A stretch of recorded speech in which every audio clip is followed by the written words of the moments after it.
Assalamualaikum warahmatullahi wabarakatuh. Sebelumnya izin memperkenalkan diri, nama saya Fiona Isa Putri dengan NPM 10221187 dari kelas C321 Akuntansi.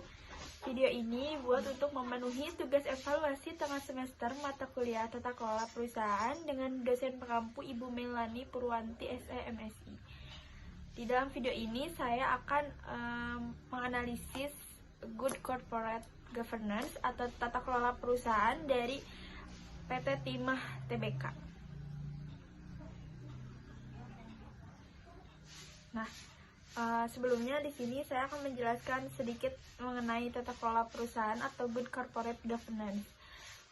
Good Corporate Governance adalah rangkaian proses, kebiasaan, kebijakan, aturan, dan institusi yang mempengaruhi pengarahan pengelolaan serta pengontrolan suatu perusahaan atau korporasi. Tata kelola perusahaan juga mencakup hubungan antara para pemangku kepentingan yang terlibat serta tujuan pengelolaan perusahaan. Adapun tujuan dari Good Corporate Governance ini yaitu mendorong pengelolaan perusahaan secara profesional, efisien dan efektif, serta memberdayakan fungsi dan meningkatkan kemandirian organ perusahaan. Langsung saja masuk ke Good Corporate Governance PT Timah Tbk. Di sini saya akan menjelaskan yang pertama ada profil perusahaan dari PT Timah Tbk, yang kedua ada prinsip GCG dari PT Timah Tbk, yang ketiga ada implementasi prinsip GCG, yang keempat ada tujuan penerapan GCG, yang kelima ada struktur GCG, dan yang terakhir ada roadmap GCG. Langsung masuk ke yang pertama yaitu profil perusahaan dulu. Di sini ada logo dari PT Timah Tbk. Nah, nama perusahaannya yaitu PT Timah Tbk, tanggal pendiriannya di 2 Agustus 1976. Bidang usahanya yaitu di bidang pertambangan, perindustrian, perdagangan, pengangkutan, dan jasa yang berkaitan dengan bidang usaha pertambangan serta optimalisasi pemanfaatan sumber daya yang dimiliki oleh perseroan. Yaitu kepemilikannya adalah pemerintah Republik Indonesia berupa 1 lembar saham seri A Dwiwarna, lalu ada PT Indonesia Asahan Aluminium Persero yaitu 60%, dan publiknya ada 35%. Itu selanjutnya ada riwayat singkat. PT Timah Tbk selanjutnya disebut Timah atau Perseroan, telah berkiprah selama hampir 5 dekade sebagai perusahaan penghasil logam timah terbesar kedua di dunia. Selanjutnya ada visi dan misi perusahaan. Di sebelah kanan ada gambar dari PT Timah Tbk.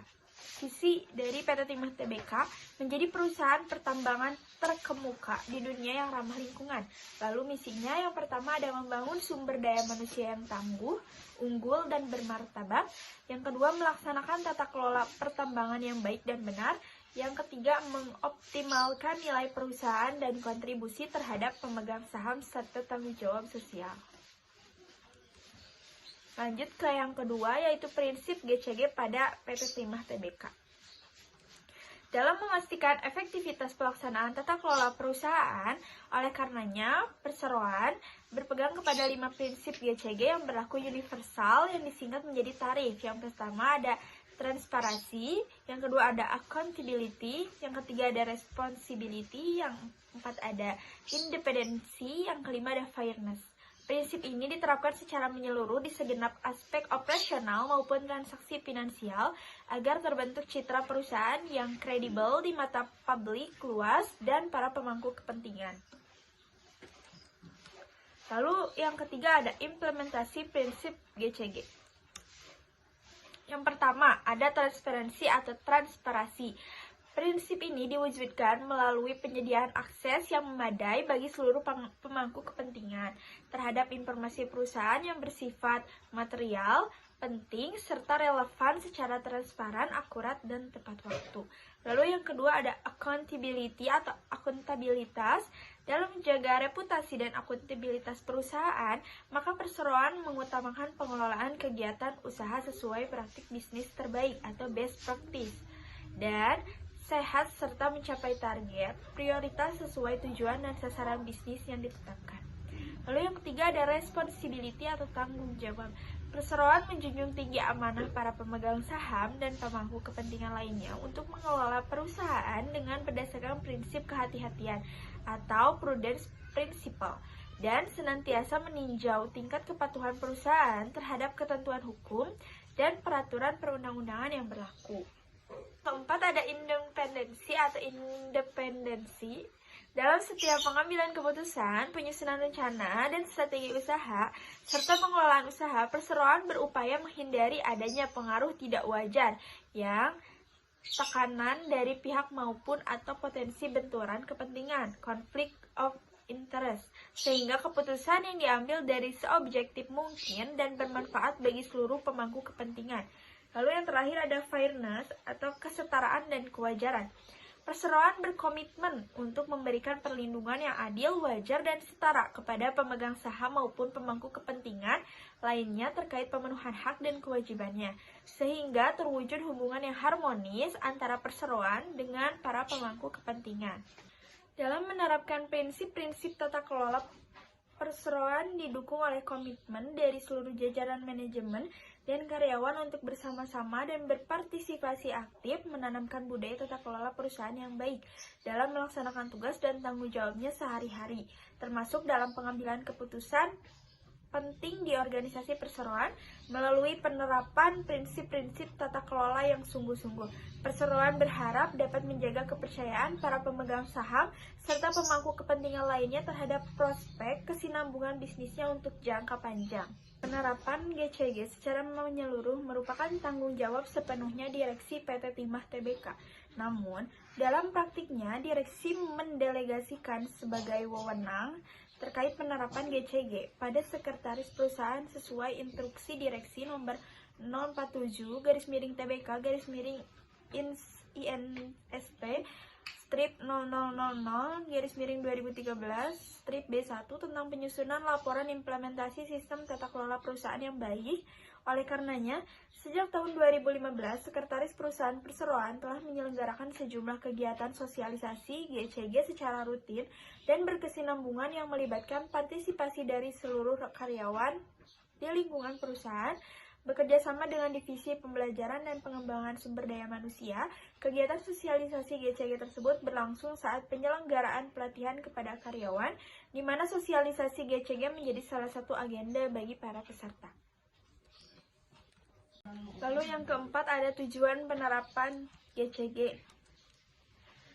Selaras dengan anggaran dasar perseroan, perseroan telah merumuskan tujuan penerapan GCG di lingkungan bisnisnya yang dijabarkan lebih lanjut berikut ini. Yang pertama, memaksimalkan nilai perseroan bagi pemegang saham dengan tetap memperhatikan kepentingan pemangku kepentingan lainnya.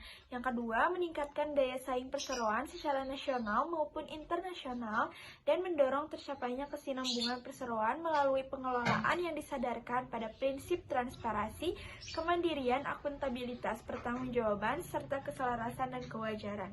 Yang ketiga, mendorong pengelolaan perseroan secara profesional, transparan, dan efisien, serta memberdayakan fungsi dan meningkatkan kemandirian masing-masing organ perseroan. Yang keempat, mendorong organ perseroan agar dalam pembuatan keputusan dan menjalankan tindakan dilandasi nilai moral yang tinggi dan kepatuhan terhadap peraturan perundang-undangan yang berlaku. Yang kelima, mengendalikan dan mengarahkan hubungan antar organ perseroan. Yang keenam, mendorong timbulnya kesadaran akan adanya tanggung jawab sosial perseroan terhadap pemangku kepentingan maupun kelestarian lingkungan di sekitar perseroan.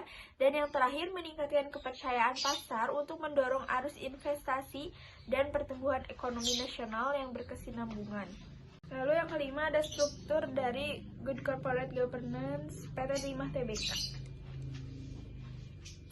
Perseroan membentuk struktur tata kelola yang didukung oleh sejumlah elemen utama, mulai dari pemegang saham, dewan komisaris, direksi, komite, para pejabat eksekutif, dan seluruh karyawan, baik yang berperan dalam kaitannya dengan aspek operasional maupun aspek finansial dan kepatuhan kepada hukum. Nah, di sini ada gambar struktur tata kelola PT Timah Tbk per tanggal 31 Desember 2022 digambarkan sebagai berikut. Di atas ada RUPS GMS, yaitu Rapat Umum Pemegang Saham. Lalu ada direksi dan ada dewan komisaris. Di direksi terdapat sekretaris perusahaan, satuan pengawasan internal, unit divisi manajemen risiko, dan divisi di perseroan. Lalu di dewan komisaris ada komite audit, ada komite SDM, remunerasi dan nominasi. Yang ketiga ada komite tata kelola dan manajemen risiko. Lalu juga dibentuk soft struktur GCG. Selain struktur tata kelola perusahaan, perseroan juga telah membangun soft struktur GCG. Perseroan yang memastikan seluruh penerapan tata kelola perusahaan telah berada di koridor yang tepat, yang terdiri dari kebijakan tata kelola, yang terdiri dari pedoman, piagam, sistem, manual, peraturan perusahaan, serta perangkat kebijakan lainnya. Untuk memastikan efektivitas pelaksanaan GCG dalam kegiatan operasional sehari-hari dan menjaga relevansinya dengan best practice, kondisi dan perkembangan lingkungan bisnis, serta peraturan perundang-undangan yang terkait dengan bisnis perseroan, maka perseroan senantiasa melakukan pembaruan terhadap infrastruktur pendukung penerapan tata kelola perusahaan. Yang keenam atau yang terakhir ada roadmap GCG dari PT Timah Tbk. Roadmap ini adalah alur yang dibuat untuk mengarahkan bisnis mencapai tujuan tertentu.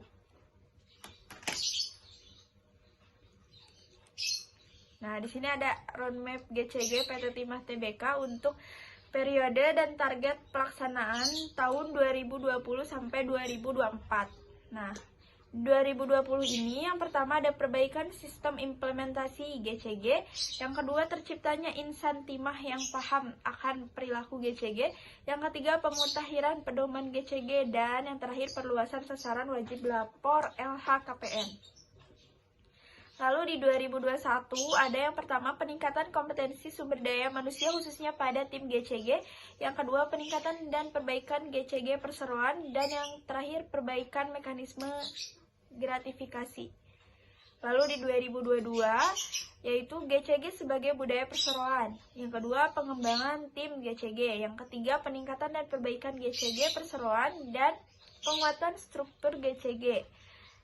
Yang terakhir ada sosialisasi GCG yang terus-menerus. Lalu di 2023, yang pertama ada peningkatan praktik GCG secara berkelanjutan dan perluasan sasaran audit SMAP 37001 2016. Lalu nanti di 2024 mereka juga sudah membuat alurnya untuk mengarahkan bisnis mencapai tujuan tertentu. Yang pertama, melakukan implementasi dan sosialisasi GCG ke semua organ perseroan. Yang kedua, pemutahiran pedoman GCG.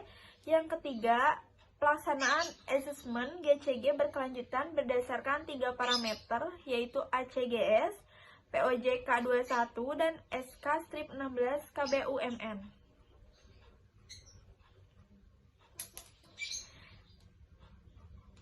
Pada tahun 2022, PT Timah Tbk menunjuk PT Pratama Indo Mitra Konsultan sebagai asesor dalam penilaian kualitas penerapan GCG di lingkungan perusahaan atau GCG Assessment.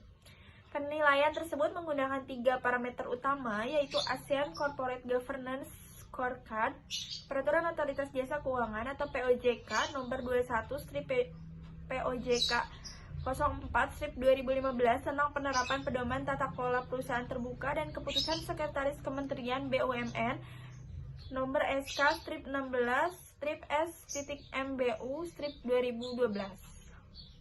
Mungkin itu saja yang dapat saya sampaikan mengenai Good Corporate Governance di PT Timah Tbk. Mohon maaf apabila ada kesalahan dalam perkataan atau kekurangan dalam penyampaian materi. Terima kasih atas perhatiannya. Wassalamualaikum warahmatullahi wabarakatuh.